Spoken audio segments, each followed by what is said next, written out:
I've got a point to make about cloaks, and it's this. Cloaks were really good. Now, I'm going to elaborate on this a bit, but I want to get that clearly across straight away. They were good. That's the principal thing I want to say about cloaks. So if you just want to know the summary, you can probably switch off now. But if you want to know a bit more detail, keep viewing. Cloaks were used all around the world by all cultures for thousands of years. And I don't think that's a coincidence. I don't think they all had this quirky, impractical piece of clothing which they all stuck to for traditional reasons. No, I think that people all around the world used cloaks for thousands of years is probably a good strong indicator that cloaks worked well, that they were practical.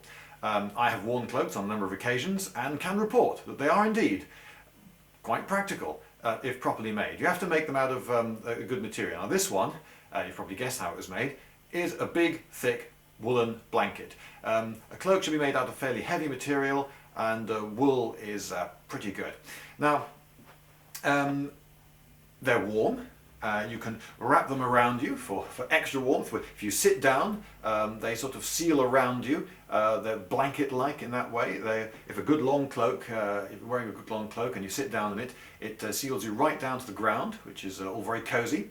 If you ever overheat in a cloak, it's never a problem, because all you have to do is just flap and hey presto, you're fine again. So you don't really overheat in cloaks. They're breathable and they're extremely good, I've discovered, in prolonged heavy rain. I have twice in this cloak been in prolonged heavy rain. I was a little unfortunate, but what the hell, it was a good test of the cloak. Now the top end of this cloak is double thickness. All I did was just put this leather strap thing across, a couple of D-rings, and I was away. And it's got a big rectangular blanket, folded it, and so down to about halfway, so there's the bottom of it down there, and the bottom of the top half, I mean, and because this goes down to my ankles. So it's double thickness for extra warmth and comfort and what have you at the bottom, at the top end. But if I flip up that extra folded back segment, I can make various hoods. I can make one double thickness if I want, or single thickness. I'll just go for a single thickness one now. And though this may not look tremendously stylish, it's very much appreciated when it's cold and wet. Now, standing like this when it was raining, you may not believe this, but you're just going to have to take me on trust. I did actually find myself doing this. And to test, is it actually raining? I could see rain around me, but I couldn't feel or hear rain hitting me as I'm used to, because normally when you're wearing a modern raincoat, you've got a very loud pitter-patter, pitter-patter, pitter-patter noise of the rain hitting the hard surface of your waterproof coat. There's none of that, no pitter-patter noise. Normally, as well, you get rivers forming in the valleys on your hard coat, but you don't really get that on a big, smooth sheet of wool. And normally, with a crotch-length modern coat, the water's pouring onto your thigh and you get soaking wet trousers, but I wasn't getting that feeling either. I was dry right down to my feet. And I wasn't feeling that speckly feeling you get on your face, all that pitter-patter of the drips hitting and splashing, and you get those tiny little drips on your face all the time.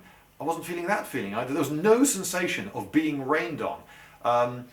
The only thing I noticed was that after a while the cloak definitely got heavier and noticeably longer, and the bottom of it started trailing on the ground a little bit as I walked. So I can say that they are very practical things. We still have the word cloakroom because they were used until recently by people commonly.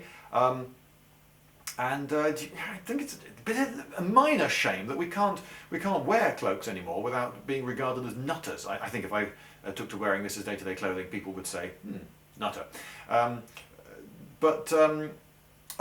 Now then, did people use them in battle?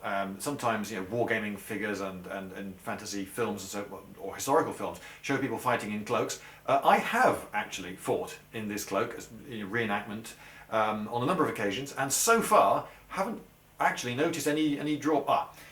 I haven't noticed any drawback to me, although there was one occasion where I did notice the drawback to an ally. I'd been hiding in some bushes and burst out with Phil behind one flank of the enemy. They weren't expecting us.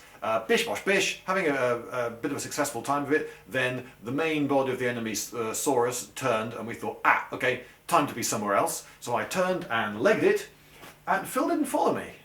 I said afterwards, Phil, what, you know, everything was going fine. We could have got away from them. Why didn't you follow me? And Phil said, yeah, Lloyd, everything was going fine, but then you turned and legged it, and I was standing on the corner of your cloak. And so I just went, whah! You know, my feet went straight out from under me, and they caught me and got me. Sorry, Phil.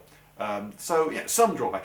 Personally, I suspect that, you know, were I going into a battle on which my life depended, I would probably try to roll the cloak up or leave it with a friend or back with the baggage or something like that.